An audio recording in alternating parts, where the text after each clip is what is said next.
지난 1993년에 그 하버드 대학교의 역사학 교수로 계시던 그 사무엘 헌팅턴 교수님이 문명 충돌론이라는 책을 써서 굉장히 전 세계적으로 화제가 된 적이 있었습니다. 거기에는 앞으로 일어날 문명 충돌의 그 두 주체가 바로 기독교와 이슬람이라는 거였습니다.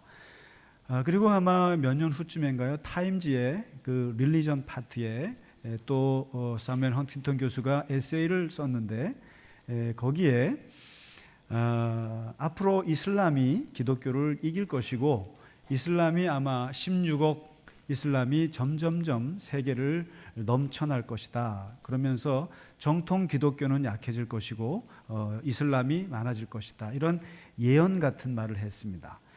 그때 그냥 가볍게 저희가 그걸 봤는데 현재 이슬람이 유럽을 거의 잠식하고 한국에도 이제 이슬람 문화가 굉장히 많이 들어오고 그래서 걱정도 하고 뭐 염려도 하는 분들이 많이 있습니다.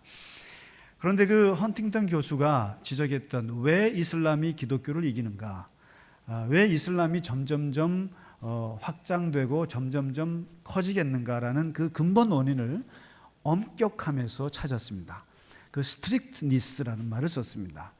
그들은 5가지 의무 사항이 있는데 종교적 계율이 있죠. 신앙 고백. 그러니까 우리 기독교인들이 비슷합니다. 근데 신앙 고백 우리도 그렇게 할 수 있습니다. 오직 하나님 여호와만이 우리의 하나님이다라는 신앙 고백이죠. 그 다음에 구제, 자카가 있습니다. 우리도 만만치 않게 구제를 합니다. 그리고 세 번째가 이 성지순례 하지가 있습니다. 하지는 돈만 있으면 우리가 성지순례 갑니다. 우리가 더 많이 할 것 같아요 아마.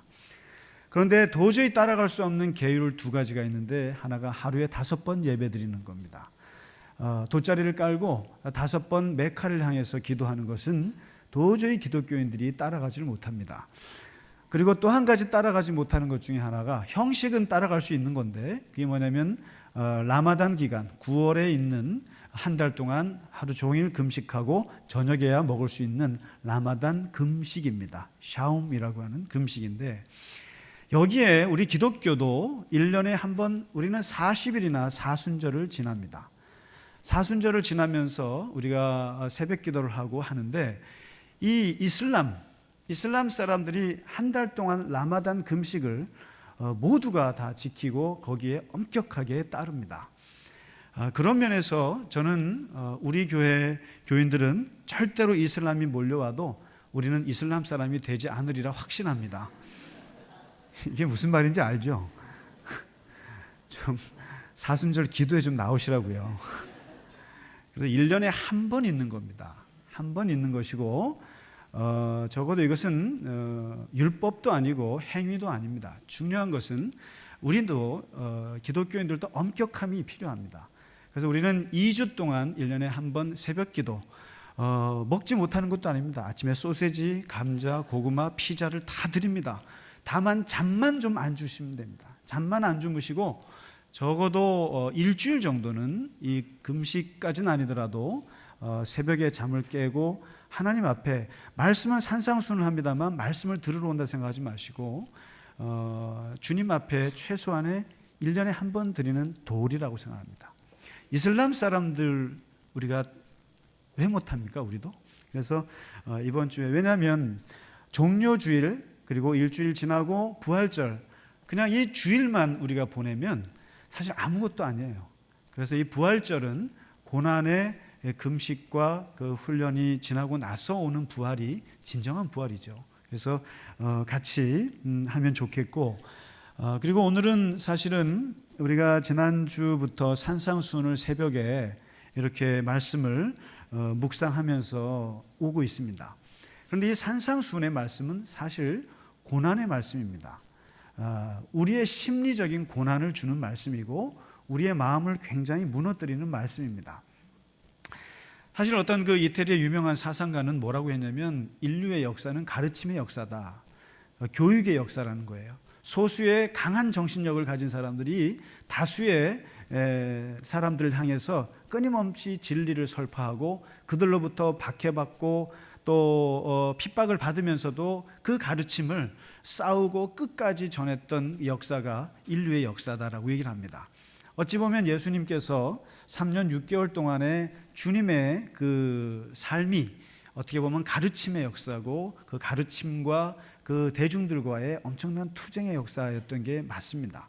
사실 산상수훈을 읽어보면서 사실 산상수훈 그대로 정직하게 제가 그냥 해설을 하고 그냥 크게 덧붙이지 않고 또 제가 못 지키는 걸 왜곡해서 하지 않고 그대로 했을 때 저 자신도 굉장히 어려웠습니다. 마음이 가난한 자가 행복한 것이고 애통하고 슬퍼하는 사람이 진짜 행복한 사람이라고 말씀을 하시죠. 온유하고 겸손한 사람이 복이 있다고 말씀을 하십니다. 그리고 의에 줄여서 목이 말라서 또는 불의를 이기지 못해서 한마디 했다가 박해받는 사람들이 오히려 행복하다. 그리고 불쌍히 여기고 긍휼한 마음이 있는 사람들이 복이 있다. 마음이 한결같이 그리고 청결한 자가 복이 있다. 화평을 좋아하고 그리고 의를 위하여 또 의를 위해서 또 박해받는 자 이런 것들이 복이 있다 얘기할 때마다 마음이 무거워집니다. 너희는 세상의 소금이어서 소금이 돼서 사람들이 이것이라고 할 때 저것이라고 말할 수 있어야 하고 또 사람들에게 나름대로 좀 쓴소리도 할 수 있는 소금의 역할인데 그리고 빛이라고 한다는 것은 사람들에게 다 노출돼서 언제 어디서든 화살을 맞을 수 있는 입장인데 우리 보고 빛이라고 하시니 그리고 우리에게 너희의 의가 바리새인들보다 낫지 않으면 결코 천국에 들어갈 수 없다. 저는 이 말씀을 오늘날 우리에게 하신다 그러면 아마 너희가 이슬람 사람들의 의보다 낫지 않으면 천국 못 간다 그러지 않을까 싶기도 합니다.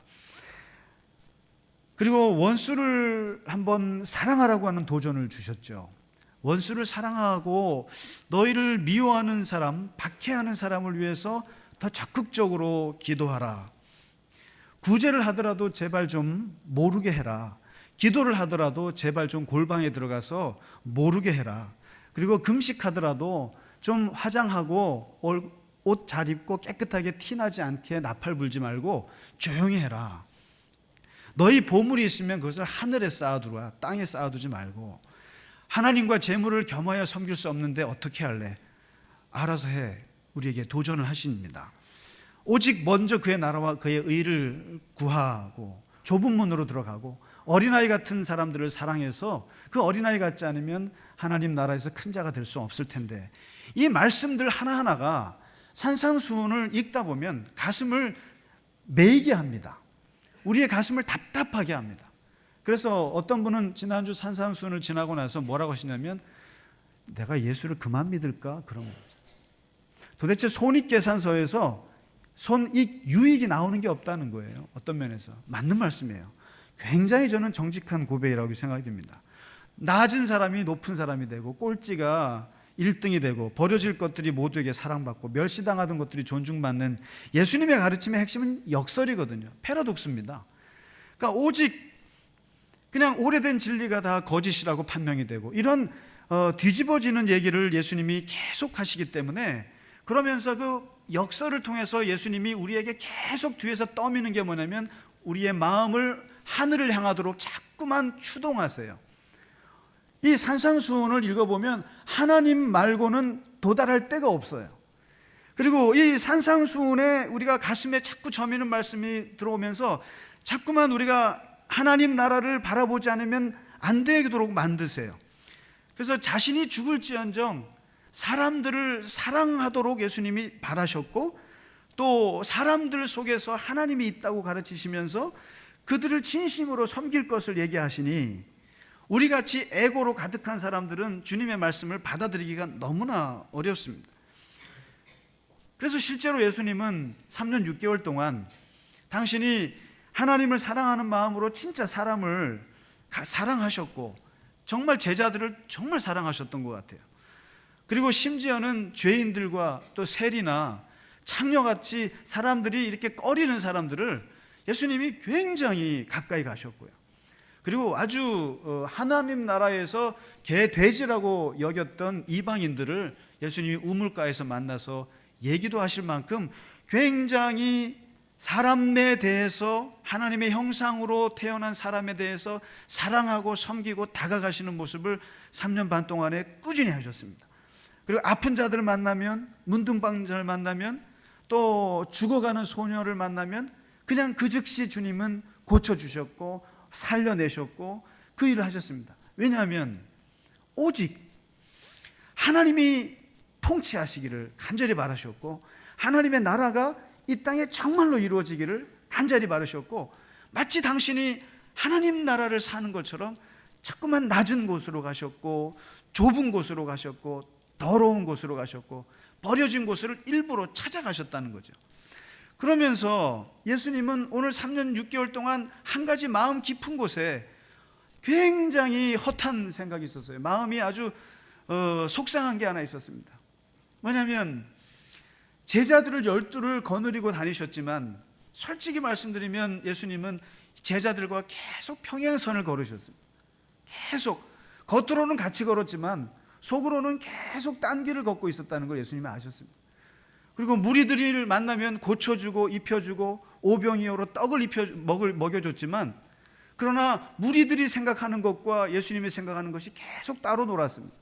그걸 예수님이 아셨어요. 그리고 바리새인들, 권력자들, 그들하고 예수님의 생각이 계속 비뚤어져 나간다는 걸 알고 계셨고, 그것을 3년 반 동안 참아내셨어요. 사실은 제자들은 계속 얘기해봐야 허투루 듣고 있고 엉뚱하게 듣고 있고, 이런 것을 참아내시다가 결국 이것이 폭발한 날이, 폭발한 날이 바로 종료주일입니다. 바로 오늘입니다. 오늘 한번 본문을 보시면 예수님께서 결국 당신은 하나님의 나라에 이 산상순에 있는 말씀과 같은 것을 실천하고 가르치고 당신도 그렇게 살아셔야 됐기 때문에 사실 당신은 제자들과 같이 길을 갈 수가 없게 되어 있습니다. 이 운명 자체가, 예수님의 그 말씀 자체는 세상이 받아들일 수가 없는 말씀이에요. 하나님의 나라의 통치는 그렇습니다. 그런데 결국은 예수님은 그 길을 아셨고, 오늘 정확히 6월절 6일 전 AD 30년 4월 2일 바로 그날입니다. 오늘이 그날 예수님이 이제 당신의 갈 길을 정하시고, 많은 유대인들이 생각했던 민속적 메시아, 그야말로 나라를 다스리는 왕이 되시고 로마에서 해방시켜 주시고 돌을 떡으로 만드시고 경제를 살리시고 정치를 살리실 그 메시아, 그 바라던 왕의 모습, 제자들은 예수님이 한번 권력을 잡으시면 나도 그 옆에서 한 자리를 꿰차겠다고 마음을 먹었던 그 제자들의 바램과 소원과 그 생각들을 예수님이 한번 맞춰주기로 했습니다. 왜냐하면 한번 너희들이 바라는 왕의 모습, 너희들이 바라는 그 엄청난 그 메시아의 모습을 내가 한번 보여주리라 하고 오늘 종료주의를 진행하시는데, 예루살렘에서 전쟁에서 승리해서 돌아오는 왕에게 종려나무를 흔들었다고 해서 종려주일입니다. 그리고 다윗의 자손이여 우리를 구원하소서 호산나 호산나 했다고 해서 오늘이 호산나 주일입니다. 그리고 이제 이 날을 지나고 주님의 고난이 시작된다고 해서 오늘이 고난 주일입니다. 사실은. 그래서 예수님은 오늘 이 날, 이제 6월절 6일을 앞두고 예수님께서 예루살렘으로 입성하면서, 예수님은 기가 막히게 머리가 좋으신 분이 있었죠. 이 날을 6월절이라는 게 뭡니까? 해방절이에요. 이스라엘 최고의 해방절입니다. 이때는 그 출애굽에 해방한 것을 기념하기 위해서 전 지중해로 나갔던 800만 명의 해외 동포들, 디아스포라가 돌아오는 그 달이고, 그때 예루살렘은 온전히 그냥 이스라엘 사람들, 해외 동포가 가득가득한 때입니다. 이때 한 달 동안 텐트를 치고 6월절을 기념하는 축제를 갔습니다. 이때가 여러분 분위기가 어떻겠습니까? 로마 압제하에서 몇십만 명이 예루살렘에 모였다 그러면 누가 겁나겠어요? 권력자들이 가장 무서워할 때가 이때였습니다. 이때 민중봉기가 일어날 가능성이 가장 많은 때, 그야말로 경찰로 벽을 쳐야 되는 그때입니다. 이때 이날 4월 2일 이날의 핵심 주제가 바로 뭐였냐면 바로 예수가 메시아인가, 저 예수는 자신을 이 이스라엘의 왕의 모습으로 선포할 것인가, 그리고 이 예수는 진정 이 땅의 메시아임을 본인이 선포할 것인가, 그것이 가장 최고의 화두였습니다. 근데 이 예수님이 한번 내가 보여주마 하고 나타나셨는데, 그만 예수님이 만드신 이벤트가 짠 나타났는데 너무 웃긴 거죠. 말을 타셔야 되는데 나귀를 타셨고, 나귀 중에서도 새끼 나귀를 타셨습니다. 말도 안 되는 거죠. 안장을 깔아야 되는데 제자들의 그 더러운 옷을 깔았고, 그리고 빨간 카페트로 당신의 길을 덮어줘야 되는데 제자들이 입는 거지 같은 그 겉옷을 깔면서 갔습니다. 그리고 깃발을 들고 외쳐야 되는데 옆에 있는 종려나무 꺾어가지고 그냥 흔들었습니다. 이 모습을 사람들이 예수님이 예루살렘 입성할 때 메시아의 모습을 예수님이 말씀하시는 거죠. 봐라, 내가 메시아다, 내가 왕이다, 너희들이 원하는 왕이다 하고 보여주세요. 그런데 이 보여주면서 사람들이 박수치면서 환호할 때 예수님의 마음과 제자들의 마음은 극단으로 갈라지기 시작하고, 예수님의 마음과 무리들의 마음은 이제 갈라지기 시작합니다. 갈라지기 시작하는데, 참 저는 이 종려주의 이 장면을 보면 그냥 슬퍼요. 솔직히 말씀드리면 마음이 착잡해요. 그러니까 얼마나 그 겉모습은 너무 코믹스럽고 사람들에게 기쁨을 주고 환호성을 치고 얼마나 광분을 합니까? 그런데 그 예수님의 속마음은 얼마나 찢어지는지를 볼 수 있는 정말 가슴 아픈 주일이 이 종려주일입니다. 보면 사람들은 예수님께 권력을 요구하고 있잖아요.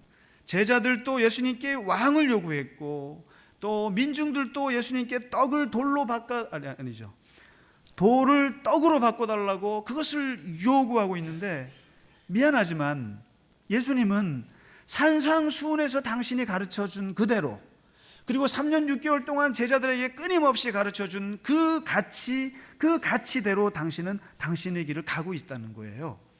당신은 한순간도 전혀 권력에 관심이 없었고, 전혀 명예에 관심이 없었고, 전혀 돌을 떡으로 바꾸는 건 오병이어 사병이어 그걸로 끝이고, 전혀 예수님은 사람들로부터 어떠한 이 세상의 명예와 이 세상의 것들에 대해서 당신은 추호에 관심이 없었습니다. 없고 당신의 길을 가고 있는 거죠. 독일의 그 악셀 호네트라는 그 사회학자가 아주 좋은 말을 했습니다.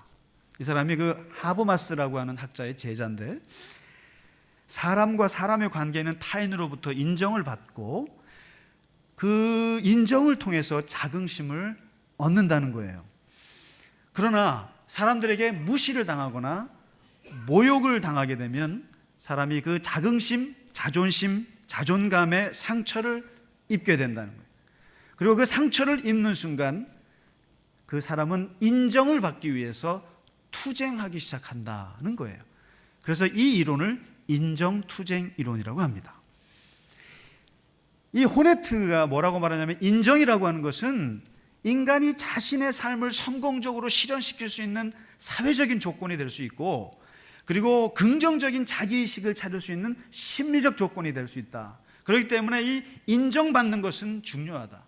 그래서 우리는 인정받기 위해서 돈을 벌고 인정받기 위해서 명예를 얻으려고 하죠. 유명해지려고 합니다. 그래서 열심히 SNS, 페이스북, 트위터를 해서 자기 이름을 열심히 알립니다. 그리고 인정받기 위해서 높은 자리에 승진하고 하려고 한다는 거예요. 그런데 이 악셀 호네트, 이 박사의 이론이 여지없이 깨지는 인물이 있었는데, 그게 바로 예수님이라는 거죠. 예수님은 사실 한순간도 당신이 사람들에게 어떤 인정을 받고자 하는 것에는 마음이 없었어요. 당신은 산상수훈을 통해서 말씀하셨던 그 말씀들을 보면 사람들에게 인정받는 건 관심이 없었어요. 오직 예수님은 오직 골방에 들어가서 하나님이 보는 걸 신경 써. 구제를 하더라도 하나님이 인정하는지를 생각해봐. 금식을 하더라도 하나님이 인정하는 금식을 해. 그리고 누구를 도와도 누구를 사랑해도 하나님이 봐주느냐 안 봐주느냐 거기에만 초점을 맞추신 분이니 우리가 어떻게 예수님을 따라갈 수 있겠느냐는 거죠. 제가 좋아하는 그 축구 선수가 별로 없습니다만은 그나마 좋아하는 선수가 있다면 박지성이에요. 근데 박지성이가 공도 잘 차고 뭐 생활도 잘하고 하니까 좋아하기도 합니다만은 그 친구가 다큐멘터리에서 한번 나와서 했던 말에 제가 아주 굉장히 꽂혔습니다. 그 말에 저 친구는 참 괜찮다. 뭐라고 하냐면 당신 뭐가 되고 싶습니까? 그랬더니 저는 솔직히 말해서 유명해지는 데는 관심이 없고 그냥 유능한 선수가 되고 싶어요. 같은 U자인데 저는 유능한 선수가 되고 싶지 유명한 선수가 되고 싶지는 않습니다. 그냥 저에게 축구 선수니까 축구 선수는 공을 잘 차야죠. 공을 잘 차면 되는 거고 그걸로 저는 족합니다. 유명해지는 것은 관심이 없습니다. 저 어린 사람이 저런 철학을 갖고 있나? 제가 굉장히 감동했어요. 그래서 그런가요? 박지성의 인터뷰는 참 무미건조하죠. 못 보셨나요? 뭘 얘기하면 마치 억지로 하는 것 같지 않아요? 그냥 귀찮아하는 것 같고. 그러니까 유명해지는 데는 자기는 관심이 없다는 거예요. 모르겠습니다. 박지성 선수가 계속 그 가치관을 유지하고 살아가길 바랍니다만 아무튼 오늘 예수님께서는 오직 하나님 나라에서 유능한 사람이 되기를 원하시는 거죠. 그리고 오직 하나님 나라의 일에 유능한 사람이 되고 싶고 오직 하나님의 인정만을 받고 싶은 사람, 그리고 은밀하게 갚으신 하나님에게만 자기의 보물을 드리고 싶은 사람, 은밀하게 보시는 하나님에게만 자신의 의를 보이는 사람이 되고자 했던 분이셨고, 그래서 그 길을 세상에서 좁은 길로 가셨고 불편한 길로 가셨고 결국 오늘로써 당신은 고난의 길을 가셨고 일주일 후에 돌아가시지 않습니까? 사람들과의 관계는 이제 바로 깨지지 않습니까? 제자들하고 바로 깨지고 무리들은 바로 돌아서서 돌로 쳐 죽이라고 하고 뭐 바리새인들은 말할 것도 없고 모두가 다 나를 돌아서더라도 자명하게 하나님 나라의 진리를 말할 수 있다면 나는 그 길을 가겠다.